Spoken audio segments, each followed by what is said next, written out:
ஆனால் அதாவது ஒரு மனிதர் அவர் வகிக்கக்கூடிய பொறுப்புக்கு தகுந்த மாதிரி பேசுறாங்கன்னா அந்த மனிதருக்கு ஒரு மரியாதை கண்ணியம் இருக்கும், பொறுப்பு கண்ணியம் இருக்கும். இன்னைக்கு உதயநிதி ஸ்டாலின் அவரோட நடவடிக்கையை தமிழக மக்கள் பார்த்துக்கிட்டு தான் இருக்காங்க. ஒரு கேள்வி கேட்டீங்கன்னா நான் சினிமா செய்தியை பார்ப்பது கிடையாது. ஒரு தலைவரை பற்றி கேட்டீங்கன்னா கேட்காதீங்க. அமித்ஷா அவர்கள் பாராளுமன்றத்தில் நேற்று பேசிய பேச்சு வேண்டுமென்றே அவங்க திசை திருப்புறாங்கன்னா அதை திசை திருப்புவதற்கு இவர் ஒரு மெசேஜ். அதனால் உதயநிதி ஸ்டாலினாக இருக்கட்டும், யாராக இருக்கட்டும், அமித்ஷா அவர்கள் பேசின பேச்சை ஒருக்கா பாருங்க, என்ன சொன்னாருன்னு கேளுங்க. அம்பேத்கர் அவர்களுக்கு எவ்வளவு பெரிய பாவத்தை காங்கிரஸ் செய்திருக்கிறது அப்படின்னு பட்டியலிட்டிருக்காங்க. பாவங்களை பட்டியலிட்டிருக்கின்றார்கள். குறிப்பாக முதல் கேபினட் நேருவிலிருந்து ஆரம்பித்து அதன் பிறகு நடத்தப்பட்ட 1951-52 முதல் பாராளுமன்ற தேர்தல் எப்படி அம்பேத்கர் ஐயாவை தோக்கடிச்சாங்க, எப்படி அம்பேத்கர் ஐயாவை அவமானப்படுத்தினாங்க.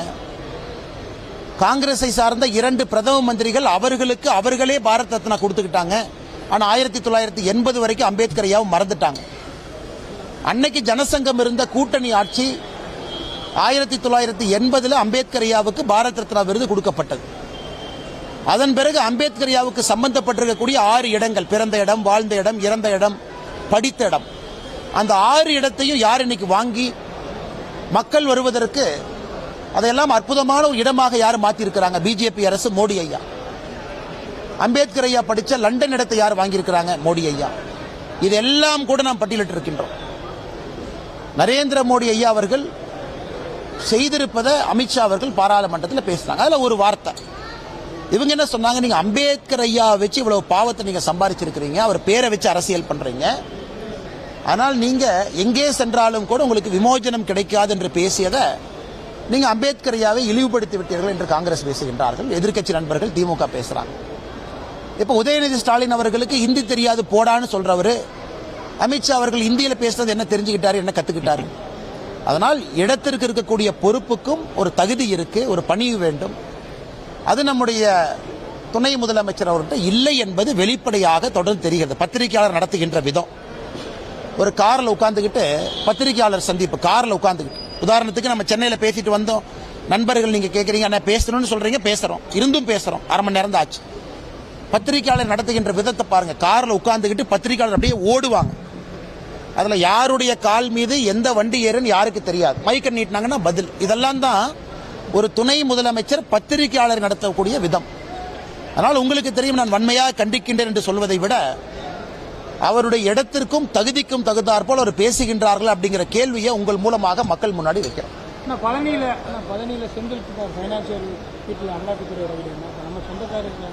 அமலாக்கத்துறையா இன்கம் டாக்ஸ் இல்ல. கொங்கு பகுதியை பொறுத்தவரை எல்லோரும் நம்முடைய சொந்தக்காரங்க தான். தமிழகத்தில் எல்லோரும் நம்முடைய சொந்தங்கள் தான்.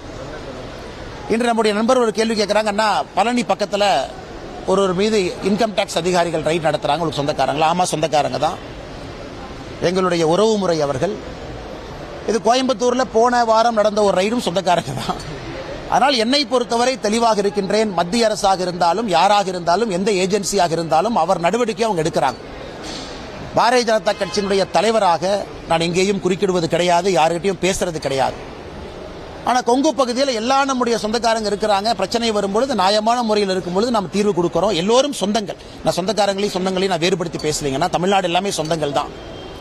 அதனால் யாராக இருந்தாலும் அரசு எந்த நடவடிக்கை எடுக்கிறதோ அதுக்கு அவங்க தன்னை உட்படுத்திக் கொள்ள வேண்டும். அதன் மூலமாக அரசு என்ன சொல்றாங்க அதை எல்லோரும் கேட்க வேண்டும். அதே விதத்தில் அரசு சொல்லக்கூடிய விதத்தில் தரப்பத்தில் நியாயம் இல்லை என்றால் உச்சநீதிமன்றமோ உயர்நீதிமன்றமோ செல்வதற்கு எல்லோருக்கும் ஒரு இடம் இருக்கு.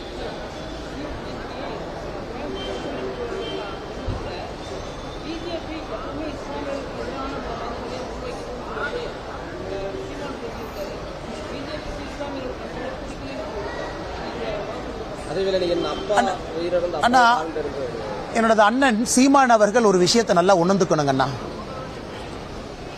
எல்லோரும் அப்பாக்கள் தான், எல்லோரும் தமிழகத்தில் அம்மாக்கள் தான், எல்லோரும் சித்தப்பா தான், எல்லோரும் பெரியப்பா தான். அதுல எந்த வித்தியாசம் இல்லை, நம்ம சொந்தங்கள் தான். அல்லுமா என்பது தடை செய்யப்பட்ட ஒரு இயக்கம். அதில் குறிப்பாக பாஷா அவர்களுக்கு நீதிமன்றம் சிறை தண்டனை விதித்து சிறையிலிருந்து பரோல்ல வெளியே வந்திருக்கிறாங்க. யார் இறந்தாங்களோ அவர்களுடைய மத முறைப்படி அடக்கம் பண்ணுங்க, அதெல்லாம் பண்ணுங்க. நாங்கள் தியாகிகளை விதைத்திருக்கின்றோம். இதெல்லாம் அரசியல் கட்சியை சார்ந்தவர்கள் சொல்லக்கூடிய கருத்துக்கள். இன்னும் சில அரசியல் கட்சிகள் சார்ந்தவர்கள் சடனா மாட்டியரா மாத்துறாங்க. கோயம்புத்தூர்ல பிப்ரவரி 1998 58 பேர் இறந்திருக்காங்க. 200க்கும் மேற்பட்டவர்கள் படுகாயமடைஞ்சிருக்கிறாங்க. அதிலே பாரதிய ஜனதா கட்சியை சார்ந்தவங்க, பொதுமக்கள் எல்லோரும் இருக்கிறாங்க. நாங்கள் எதிர்ப்பு தெரிவிப்பது காவல்துறை இதை சரியா கையாளல, ஊர்வலத்திற்கு இன்டைரக்டா அனுமதி. அதே போல அரசியல் கட்சி தலைவர்களுக்கு சந்தோஷம், குஷி, ஏன்னா மைனாரிட்டி அப்பீஸ்மெண்ட் பண்றதுக்கு இதுவும் ஒரு வாய்ப்பு. அதனால் அண்ணன் சீமான் அவர்களாக இருக்கட்டும், அரசியல் தலைவர்களாக இருக்கட்டும், சமுதாயத்தில் எல்லோரும் அவர்களை பார்த்து கொண்டிருக்கின்றார். அவங்க பேச்சுக்கு ஒரு மதிப்பு இருக்கு, மரியாதை இருக்கு. இளைஞர்கள் பார்க்கறாங்க, அவங்க எந்த நிகழ்வுக்கு போறாங்க, யாரை பத்தி பேசுறாங்க, எப்படி பேசுறாங்க. அதனால் பொறுப்பில் இருக்கக்கூடிய அரசியல் கட்சி தலைவர்களும் அரசியல்வாதிகளும் இன்னும் பொறுப்போடு நடந்து கொள்ள வேண்டும் என்பது எங்களுடைய வேண்டுகோள். ஏற்கனவே வருண் ஐபிஎஸ் சொல்லியிருந்தது, பிரிவினை இயக்கத்தை சேர்ந்தவர், அவர் பிரிவினை தூண்டுறாருன்னு சொல்லி சீமானை விமர்சித்திருந்தார். நேற்று அவர் அல்லுமா இயக்க தலைவர் உயிரிழந்தவருக்கு என் அப்பா அப்படின்னு சொல்லி கொடுத்துருந்தவர் இணைத்து ஒரு அண்ணன் சீமான் அவர்கள் நேற்று அல்லுமா அதனுடைய நிறுவனர் தலைவராக இருந்து பரோல்ல வெளியே வந்து கோயம்புத்தூர்ல 1998 பிப்ரவரியில் நடந்த தீவிரவாத தாக்குதல்ல மிக முக்கிய குற்றவாளியாக இருந்து இறந்திருக்கக்கூடிய பாஷா அவர்களுடைய இறுதி அஞ்சலி செலுத்துவதற்காக போயிருக்கிறார். அதனால் நாம் தமிழர் கட்சி ஒரு ஆன்டி நேஷனல் கட்சியா கிடையாது. அதனால் நாம் தமிழர் கட்சி ஒரு தடை செய்யப்பட வேண்டிய கட்சியா கிடையாது. நான் சொல்கின்ற வாதம் எல்லாம் அரசியல் கட்சிகளுக்கு ஒரு பொறுப்பு இருக்கு. ஏன்னா இறந்து போன 58 பேருக்கு அப்பா இருக்காங்கல்ல. நாம சொல்றோம் பாஷா அவர்களினுடைய அப்பான்னு அண்ணன் சீமான் அவர்கள் சொல்றாங்க. இறந்து போன 58 குழந்தைகளுக்கு அப்பா அம்மா இருக்கிறாங்க. அதிலே ஒரு இஸ்லாமிய குழந்தை இருக்கிறாங்க இறந்து போனதுல, அவங்களுக்கு அப்பா அம்மா இருக்கிறாங்க. அதனால் அவர்களும் அப்பா தானே. பாஷா அவர்கள் அப்பாவாக இருந்தால் 58 பேர் அப்பா தான், 200 பேர் படுகாயம் அடைஞ்சவங்க அப்பா தான். அதையும் அண்ணன் சீமான் அவர்கள் பார்க்க வேண்டும். நான் சொல்றேன், நான் இங்கே ஒரு தடித்த வார்த்தையை பயன்படுத்த விரும்பலைங்க. அவர்கள் 2 முறை யோசிக்க வேண்டும், எங்கே அரசியல் பேசுவது, எங்கே அரசியல் செய்வது. கோயம்புத்தூருக்குள்ள வந்தா இன்னைக்கும் அது ஆறாத ஒரு ரணமாக, ஒரு வடுவாக, இன்னைக்கும் மக்கள் மனதில் ஒரு நீங்கா துயராக இருப்பது 1998 எல்லோருக்கும் தெரியும். அதனால தான் கோயம்புத்தூர் பின்னாடி போச்சு. எங்கேயோ சென்றிருக்க வேண்டிய கோவை மாணவர் இன்னைக்கு தத்தளித்துக் கொண்டிருக்கிறது என்றால் இது ஒரு முக்கிய காரணம். அந்த குண்டு வெடிப்பு. இங்கே வர வேண்டிய வேர்ல்டு பேங்க் பிரான்ச் ஹைதராபாத்துக்கு போச்சு. நம்ம நிறைய பேசலாங்க. இன்வெஸ்ட்மெண்ட் ஆப்பர்ச்சுனிட்டி பக்கத்து மாநிலத்திற்கு போச்சு. ஒரு சேஃப் சிட்டி இல்லை என்கின்ற ஒரு பெயர். ஆனா இன்னைக்கு அரசியல்வாதிகள் எல்லாம் மாட்டையர் என்னுடைய அப்பா என்கின்ற வார்த்தையை பயன்படுத்தும் பொழுது அதை மக்களும் கூர்ந்து கவனிக்கிறாங்க. இதுல இன்னும் ஒரு படி மேல போய் எப்பொழுதுமே பாரதிய ஜனதா கட்சி இஸ்லாமியர்களுக்கு எதிரான கட்சி கிடையாது. இஸ்லாமிய சொந்தங்கள் பாரதிய ஜனதா கட்சியில் இருக்கிறாங்க. நாங்கள் இஸ்லாமிய பயங்கரவாதத்துக்கு எதிரானவர். இஸ்லாமியர்கள் எல்லாரும் நல்லவங்க எத்தனையோ பேர் இருக்காங்க, 99%, 100% கிட்டத்தட்ட இருக்கிறாங்க. அதுக்குள்ள இருக்கிற யாராவது பயங்கரவாதத்தை பயன்படுத்தி அதன் மூலமாக பிரிவினைவாதத்தை விதைக்க வேண்டும் என்று நினைத்தால் அவர்களுக்கு நாங்கள் எதிராக இருக்கிறோம். அதே நேரத்தில் நான் சொல்றேன், தீவிரவாதம் ஒரு மதம் சார்ந்தது கிடையாது, ஒரு மதம் சார்ந்தது கிடையாது. ஆனா இஸ்லாம் மதத்திலிருந்து ஒரு தீவிரவாதி வரும்பொழுது நாங்கள் தீவிரவாதம் என்கின்ற வார்த்தையை பயன்படுத்தும். அதுக்காக இஸ்லாம் மதத்தை கொச்சைப்படுத்தலாம். நாங்கள் இஃப்தார் விருது பாரதிய ஜனதா கட்சி சார்பாக கொடுக்கின்றோம், கொண்டாடுகின்றோம், அவர்களோடு இருக்கின்றோம், உறவினர்களோடு இருக்கின்றோம். ஆனா அது நம்முடைய பாஷா ஐயாவுடைய இறுதி இதுக்கு நான் போவேன், அங்க போய்தான் நான் அதை சொல்லுவேன் அப்படிங்கறது சீமானன் அவர்கள் திரும்ப யோசிக்கணும். இறந்து போன மனிதருக்கு மரியாதையா நாங்களும் கொடுக்கிறோம். இறந்துட்டாரு, என்ன மரியாதை கொடுக்கணுமோ அதை ஊர்வலமாக நடத்தி ஒரு தியாகியை போல் பட்டம் கொடுத்துதான் கோயம்புத்தூர்ல திமுக அரசியல் செய்ய வேண்டும் என்று நினைத்தால் கோயம்புத்தூர் மக்கள் பதிலடி கொடுப்பார்கள் என்கிற நம்பிக்கை இருக்கு. வெள்ளிக்கிழமை நடக்கக்கூடிய அந்த பேரணி, பேரணி எந்த அளவுக்கு இருக்கும், அது எவ்வளவு பேர் கலந்துக்குவாங்க? பாரதிய ஜனதா கட்சியை பொறுத்தவரை உங்களுக்கு தெரியும், இன்னைக்கு பாஷா அவர்களுடைய இறுதி ஊர்வலத்திற்கு நாங்கள் யாரு வேணாலும் கலந்துக்கலாம், யாரையும் தடுக்க மாட்டேன்னு சொல்லக்கூடிய காவல்துறை எப்படி வெள்ளிக்கிழமை நடக்கக்கூடிய பேரணிக்கு என்ன பண்றாங்க நீங்களே பாருங்க.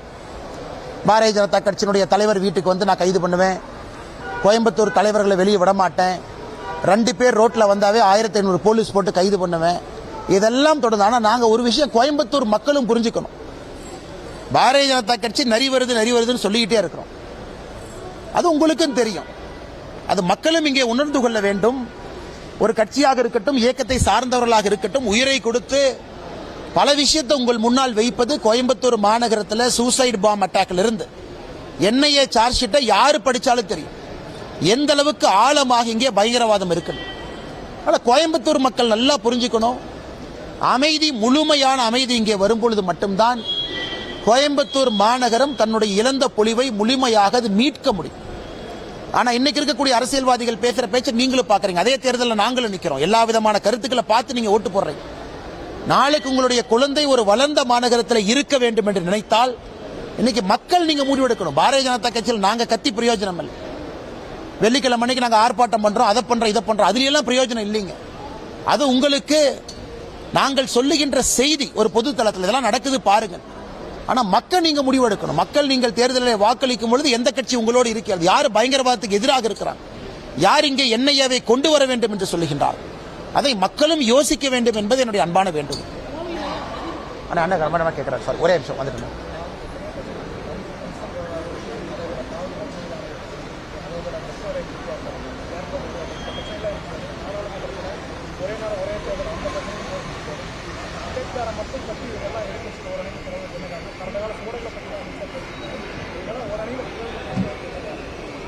ஆனா இன்னைக்கு அவர்களிடம் மக்களிடம் சென்று வாக்கு கேட்பதற்கு எந்த விஷயமே இல்லைங்கண்ணா.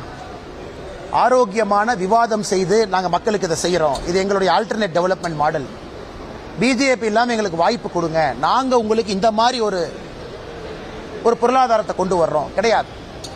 பேசுவதெல்லாம் ஜாதி, பேசுவதெல்லாம் இன மொழி பிரச்சனை, பேசுவதெல்லாம் வடக்கு தெற்கு. நீங்களே யோசிச்சு பாருங்க, கடந்த ஓராண்டு 2 ஆண்டு காலமாக எதிர்க்கட்சி நண்பர்கள் பேசக்கூடிய வாதத்தில் இதை தவிர புதுசா என்ன இருக்குன்னு பாருங்க. எக்கனாமிக் குரோத்தா கிடையாது. நாங்க தமிழ்நாட்டுக்கு இந்த திட்டத்தை கொண்டு வருவோம் என்று 40 திமுக எம்பி பேசியிருக்காங்களா? இல்லை.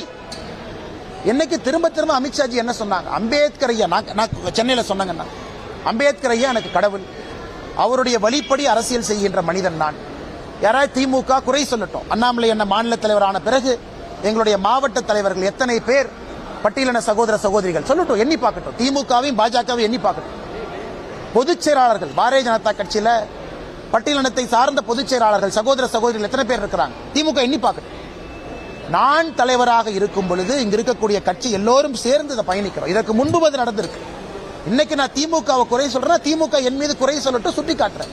திமுகவுடைய மாவட்ட செயலாளர் நாங்கள் சுட்டி காட்டுறோம். எத்தனை பேர் பட்டியலின சகோதர சகோதரிகள் மாவட்ட செயலாளர், 35 அமைச்சர்கள், 34வது பட்டியலின சகோதர சகோதரி, 35 பட்டியலின சகோதர சகோதரி, 27 பட்டியலின சகோதர சகோதரி, 32, 27, 32, 34, 35 வாரண்ட் ஆஃப் ரெசிடென்ஸ்.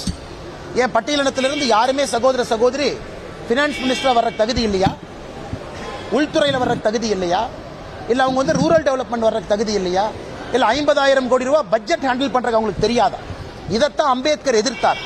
அம்பேத்கர் ஐயாவுடைய ரெசிக்னேஷன் லெட்டர் நேரு அவர்களுக்கு எழுதியது யாரு படிச்சாலும் அம்பேத்கர் ஐயா தெளிவா சொல்லியிருப்பாரு, ஒரு பட்டியலின சகோதரன் என்கின்ற ஒரே காரணத்திற்காக நான் டெவலப்மெண்ட் மினிஸ்ட்ரி ஹேண்டில் பண்றதுக்கு இல்லையா? இல்ல நேரு அவர்கள் லண்டன் செல்லும் பொழுது நேரு அவர்களுக்கு இன்சார்ஜா இருப்பாங்கன்னு யாரையோ போட்டீங்களே, அப்ப இந்த அம்பேத்கர் அவர்கள் உங்களுக்கு ஞாபகத்துக்கு வரலையான். காங்கிரஸ் கட்சி செய்த மிகப்பெரிய துரோகமே அம்பேத்கர் அவர்கள் பட்டியலினத்தை சார்ந்தவர் என்கின்ற ஒரே காரணத்திற்காக அண்ணே வைஸ்ராய்ஸ் கவுன்சில்ல இரிகேஷன் எக்ஸ்பர்ட் அம்பேத்கர் ஐயா, சரித்திரத்தை படிக்கணுங்க எதிர்க்கட்சி நண்பர்கள். வைஸ்ராயினுடைய கவுன்சில்ல இந்தியாவுடைய சுதந்திரத்திற்கு முன்பு இந்தியாவுடைய பல dam internal irrigation is an expert. இன்னைக்கு எல்லாமே நம்ம சட்டமேதைன்னு சொல்றோம். அம்பேத்கர் ஐயாவுக்கு பல பரிணாமம் இருக்கு. சட்டம் என்பது ஒரு பரிணாமம் தான். ஆனா இவங்க என்ன பண்ணாங்க, சட்டத்துக்குள்ள அடைச்சு வச்சாங்க, டெவலப்மெண்டே கொடுக்கல. அதை எதிர்த்து தான் அம்பேத்கர் அவங்க வெளியே வந்தாங்க. அதைத்தான் நாங்க இன்னைக்கு சொல்றோம். அதே தான் நீங்க பண்றீங்க, சமூக நீதிங்கிறீங்க.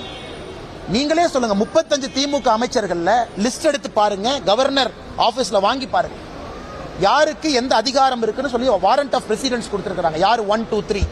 உதயநிதி ஸ்டாலின் எங்க இருக்கிறாரு? உதயநிதி ஸ்டாலினுடைய ஆர்டர் நம்பர் 3, துணை முதலமைச்சராக இருந்து ஆர்டர் நம்பர் 3 இருக்காரு. நீங்க 3ஆவதா உதயநிதி ஸ்டாலின் இருக்கிறீங்களே, உங்களுக்கு முன்னாடி இருந்து அரசியல்ல பட்டியலின சகோதர சகோதரிகள் அத்தனை பேர் இருக்காங்க. அவங்க கடைசியா இருக்கணும்? ஏன் அவங்க 34ஆவதா இருக்கணும்? ஏன் 32ஆவதா இருக்கணும்? இதைத்தான் அமித்ஷாஜி கேட்கிறாங்க, இதைத்தான் நாங்கள் கேட்கின்றோம். ஆனா இதையெல்லாம் மறைத்து விட்டு சமூக நீதியை பத்தி பேசாம வெறும் வாய்க்கிலேயே நாங்க பட்டியலின சகோதர சகோதரி இருக்கிறோம்னு சொல்றீங்களே, நான் ஆதாரப்பூர்வமா கேட்கிறேன். நாளைக்கு முதலமைச்சர் சொல்லட்டும், இல்ல ஒரு பட்டியலின சகோதர சகோதரி நான் 2ஆவது ஆக்க போறேன், முதலமைச்சருக்கு கீழே நம்பர் 2 வரவேற்கிறோம், நம்பர் 1 ஆக்கினா சந்தோஷம். நம்பர் 3 உதயநிதி ஸ்டாலினுக்கு மேல ஆக்குற உதயநிதி ஸ்டாலின் நம்பர் 4 வில் வெயிட் இல்லையே. அப்ப உதயநிதி ஸ்டாலின் அவர்களுக்கு சமூக நீதியை பற்றி பேசுவதற்கு இன்னைக்கு கோயம்புத்தூர்ல தானே உதயநிதி ஸ்டாலின் இருக்காங்க. நாளைக்கு முதல்வரையா கோயம்புத்தூர் வந்தாலும் திருப்பூர் போறாரு. அந்த கேள்வி கேளுங்க. உங்க கேபினெட்ல எந்த ஆர்டர்ல வச்சிருக்கீங்க? இதே நம்முடைய கேபினெட்ல பாருங்க எங்க இருக்கிறாங்க. கம்பாரிசன் நீங்க பத்திரிகை நண்பர்கள் பண்ணுங்கண்ணா. பிஜேபியினுடைய அமைச்சர்களும் திமுகவுடைய அமைச்சர்களும் சும்மா வாய்கிலேயே பாரதிய ஜனதா கட்சி பட்டியலினத்துக்கு எதிரின்னு சொல்லி இப்படியே ஒரு பிம்பத்தை கட்டமைச்சுக்கிட்டு இருக்கிறாங்க. இதைத்தான் திரும்ப திரும்ப நண்பர்கள் கேட்ட கேள்விக்கு இது எதுவுமே பேசாம சும்மா அம்பேத்கர் ஐயாவை பத்தி அமித்ஷாஜி பேசிட்டாங்கன்னு தம்மா தும்மான்னு குதிக்கிறாங்க. அப்படி இருக்கும் பொழுது காங்கிரஸ் அவர்கள் அம்பேத்கர் ஐயாவை அவமானப்படுத்தலையா? இந்திரா காந்தி அவர்களுக்கு பாரத் ரத்னா, பண்டிட் ஜவஹர்லால் நேரு அவர்களுக்கு பாரத் ரத்னா, 2 பேரும் நீங்களே உங்களுக்கு கொடுத்துட்டீங்க. ஏன் அம்பேத்கர் ஐயாவை மறந்தீங்க? 1980 ஜனதா கட்சியினுடைய ஆட்சி வந்த பிறகு அங்கே ஜனதா கட்சியினுடைய மெம்பர்ஸ், முன்னாள் பாரதிய ஜனதா கட்சி ஜனசங்கம், அவங்க சொல்லி பாரத் ரத்னா அம்பேத்கர் ஐயா கொடுக்கப்பட்டது. அதையா மறுக்கிறீங்க? இல்லைன்னு சொல்லுங்க. அம்பேத்கர் ஐயா இறந்த பிறகு பாரத் ரத்னா ஏன் அவ்வளவு நாள் வெயிட் பண்ணோம்? இன்னைக்கு சட்டமேதைன்னு புகழ்றீங்களே, நீங்க ஏன் அவர் பாரத் ரத்னா விருது கன்சிடரே பண்ணல? சரி, சவுத் மும்பை 1952 தேர்தலில் நேரு அவர்கள் அம்பேத்கர் ஐயாவுக்கு எதிராக பிரச்சாரம் பண்ணாங்களா இல்லையா? அம்பேத்கர் ஐயாவுக்கு போடுகின்ற ஓட்டு குப்பை தொட்டியிலே போடப்பட வேண்டிய ஓட்டு காங்கிரஸ் நீங்க மும்பையில் பிரச்சாரம் பண்ணீங்களா இல்லையா? இல்லை காங்கிரஸ் கட்சி சொல்லிட்டுங்கன்னா அரசியல் விட்டே போயிடும். அம்பேத்கர் ஐயாவுக்கு போடுகின்ற ஒரு வாக்கு குப்பை தொட்டியிலே போடப்பட வேண்டிய வாட்டு நீங்க பேசலையா? அதெல்லாம் மக்கள் மறந்துட்டாங்களா? அம்பேத்கர் ஐயாவை ஜெயிக்க வச்சது யாருங்க? அப்ப இருந்த ஜனசங்கம். எந்த மாநிலத்திலிருந்து? வேறு மாநிலத்திலிருந்து கொண்டு வந்தாங்க. அதனால் இன்னைக்காச்சும் இந்த பம்மாத்து அரசியலை திமுக விட்டு தமிழக மக்களும் புரிஞ்சுக்கணும். வாய்கிலேயே பட்டியலின சகோதர சகோதரின் முதலமைச்சர் பேசுவது அழகு கிடையாது. பட்டியலின சகோதர சகோதரிக்கு என்ன அதிகாரம் அம்பேத்கர் சொன்னாங்களே, கல்வியோடு அரசியல் அதிகாரம் கொடுக்கப்படும் பொழுது மட்டும்தான் பட்டியலின சகோதர சகோதரி தன்னுடைய உண்மையான நிலையை புரிந்து கொள்வார்கள் என்று அரசியல் அதிகாரம் கொடுத்தீங்களா? அதனாலதான் இந்த டிராமா போயிட்டே இருக்குதுங்களா. அதான் இந்த விளக்கமான ஒரு விஷயத்தை விளக்கி பத்திரிகையாளர் சந்திப்பிலே சொல்ல வேண்டும் என்பதற்காகத்தான் கொஞ்சம் நேரத்தை எடுத்து உங்கள்கிட்ட பேசுறேங்கண்ணா.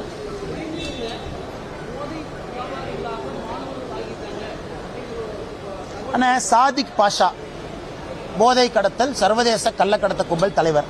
நேற்று நான் ஒரு அறிக்கை கொடுத்தேன். தமிழ்நாடு டெக்ஸ்ட் புக் கார்பரேஷனுக்கு டெக்ஸ்ட் புக் சப்ளை பண்ணியிருக்காரு. பாத்தீங்களா இடியோட சார்ஜ் ஷீட்.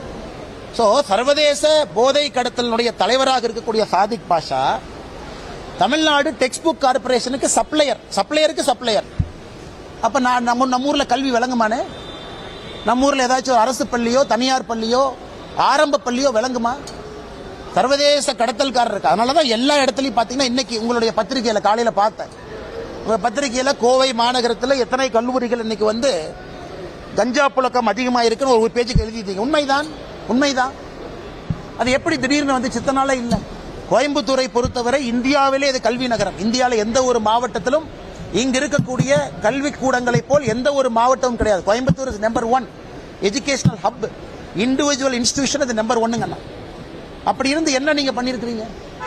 அதனால் நீங்கள் கண்டிப்பா உங்க பத்திரிகையில் நீங்க எழுதியிருக்கிற வரவேற்கிறேங்கன்னா அரசு நடவடிக்கை எடுக்கணுமே. நான் அமித்ஷா அவர்களுக்கு கடிதம் எழுதியிருக்கின்றேன் அதிகாரப்பூர்வமாக. கோயம்புத்தூர் மாநகரத்திற்கு NIA வரணும், NCB வரணும். அதை நாங்கள் கொண்டு வருவோம். தேர்தல் வாக்குறுதி கொடுத்திருக்கின்றோம். கடிதம் எழுதி 1 மாசம் ஆயிருச்சு.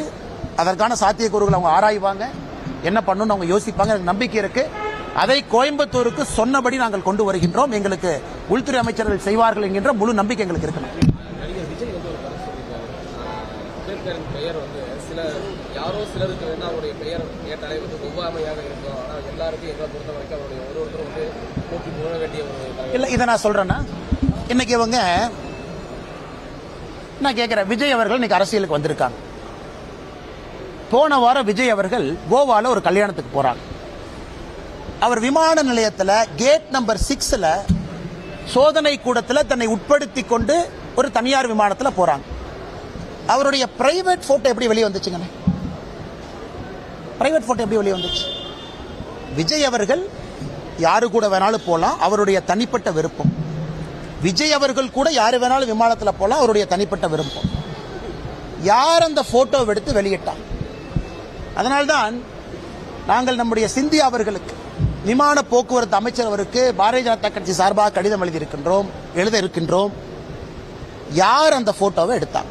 இதே போறவங்க வர்றவங்க போட்டோ எடுக்கிறதா ஸ்டேட் இன்டெலிஜென்ஸ் வேலையா? ஸ்டேட் இன்டெலிஜென்ஸ்ல போட்டோ எடுத்து திமுக IT விங்கு கொடுக்கறதா அவங்க வேலையா? ஆனா ஒரு மனிதருடைய தனிப்பட்ட வாழ்க்கையிலே தலையிடுவதற்கு யாரும் உரிமை இல்லை. அவங்க பேசுறது பிஜேபிக்கு எதிராக பேசினா கூட நான் இந்த கட்சியினுடைய மாநில தலைவராக சொல்லுகின்றேன். இதுதான் நீங்க காட்டக்கூடிய அரசியல் நாகரிகம். இதுதான் திமுக மக்களை மதிக்கக்கூடிய விதம். யார் வேணாலும் எங்க வேணாலும் போவாங்க, தனியா அவங்க போறாங்க, கல்யாணத்துக்கு போறாங்க, அதையும் போட்டோ எடுத்து நீங்க லீக் பண்ணுவீங்க, ரிலீஸ் பண்ணுவீங்க, பேசஞ்சர் மேனிஃபெஸ்ட் எடுப்பீங்க. அதனால்தான் விமானத்துறை போக்குவரத்து அமைச்சரத்துக்கு எழுதுறோம், சிசிடிவி எக்ஸாமின் பண்ணுங்க, யாரு போட்டோ எடுத்தாங்கன்னு புடிங்க, அவங்க செல்போன்ல இருந்து யாருக்கு அனுப்பிச்சாங்கன்னு எடுத்து எஃப்ஐஆர் போட்டு உள்ள தள்ளுங்க. இது முதல் விஷயம். இரண்டாவது, உங்களுடைய கேள்வி, அண்ணா இன்னைக்கு நடிகர் விஜய் அவர்கள், தமிழக வெற்றி கழகத்தினுடைய தலைவர் அவர்கள், அவருக்கு தெரியும், அவர் உட்கார்ந்து அரசியலை பார்க்கணும், உன்னிப்பா பார்க்கணும். இதனால கொஞ்சம் சினிமால பிஸியா இருந்தாங்க, அதனால 10 ஆண்டு காலம் மோடி ஐயா அவருடைய ஆட்சியை சரியா கவனிச்சாங்களான்னு தெரியல. இப்ப அரசியலுக்கு வந்திருக்காங்க, அதனால அவர்கள் கவனிக்கணும். 10 ஆண்டு காலமாக அம்பேத்கர் ஐயா சொன்னபடி அரசியல் செய்து நாட்டு மக்களுக்கு நல்லது செய்வது யார்? அவங்க பின் பாயிண்ட் பண்ணட்டும். இந்த இடத்துல பிஜேபி அம்பேத்கர் ஐயா கொள்கைக்கு விரோதமா போச்சு சொல்லட்டும், பாயிண்ட் சொல்லணும், பாயிண்ட் சொல்லணும். 10 ஆண்டு காலம் பிஜேபியினுடைய ஆட்சி, மோடி ஐயா ஆட்சி. 11 ஆண்டு காலம், 13 ஆண்டு காலம் குஜராத்தில் மோடி ஐயாவுடைய ஆட்சி. ஒரு இடத்துல அம்பேத்கர் ஐயாவுக்கு எதிராக நாங்கள் நடந்து கொண்டோம் அப்படின்னு ஒரு கட்சி வாய்க்கிலேயே உதயநிதி ட்வீட் போடுறார். அந்த ட்வீட்ல ஒரு லைன் போடலாமே, இது அம்பேத்கர் ஐயாவுக்கு எதிரானது. அம்பேத்கர் ஐயா கொண்டு வந்த அரசியலமைப்பு சட்டத்தில் ஒரே நாடு ஒரே தேர்தல் இருக்கு. அதைத்தான் 1968க்கு பிறகு திரும்ப கொண்டு வர்றோம். இது எப்படி அரசியலமைப்பு சட்டத்துக்கு எதிராக இருக்கும்? ஏன்னா அம்பேத்கர் ஐயா கொண்டு வந்த சட்டம் தானே. 51, 52 ஒரே நாடு ஒரே தேர்தல்னா, 57 ஒரே நாடு ஒரே தேர்தல், 62 ஒரே நாடு ஒரே தேர்தல், 67 ஒரே நாடு ஒரே தேர்தல். எப்படி அம்பேத்கர் ஐயாவுக்கு எதிராக பாரதிய ஜனதா கட்சி செயல்படும்? அதனால சில படித்த அரசியல்வாதிகள் கேட்டா 5 முறை எம்பி 7 முறை எம்பின்னு பாராளுமன்றத்தில் பேசுறாங்க. உங்களுக்கு நான் கேட்க விரும்புறேன், அப்ப ஒரே நாடு ஒரே தேர்தல் பாரதிய ஜனதா கட்சி கொண்டு வந்தால் அது அம்பேத்கர் ஐயாவுக்கு எதிராக எப்படி சொல்லுவீங்க? அம்பேத்கர் ஐயா சொன்னது தானே செய்யறோம். அதனால் எல்லோருக்கும், நடிகர் விஜய் அவர்கள் உட்பட எல்லோருக்கும் நான் சொல்லிக் கொள்வது, எங்களிடம் குறை இருந்தால் சுட்டி காட்டுங்க, பாயிண்டா பேசணும். இது தப்பு பண்ணீங்க, இந்த பில்லுல தப்பு பண்ணீங்க, இந்த சட்டத்தில் தப்பு பண்ணீங்க, நான் உங்ககிட்ட பாயிண்டா பேசுறேன். அப்படி யாராவது சொன்னால் நான் தவறு செய்தாலும் கூட திருத்திக் கொள்கின்றோம். நான் காலையிலே சொன்னேன் அம்பேத்கர் ஐயா கடவுள்னு. அதனால தயவு செய்து அரசியல் கட்சிகள் பொதுவா பேசி பேசி பேசி இப்படியே வண்டி ஓட்டுறதை விட எங்க தவறு நடந்திருக்குன்னு சொல்லுங்க, அப்புறம் பேசுவோம். நன்றி அண்ணா. பேச மாட்டேன்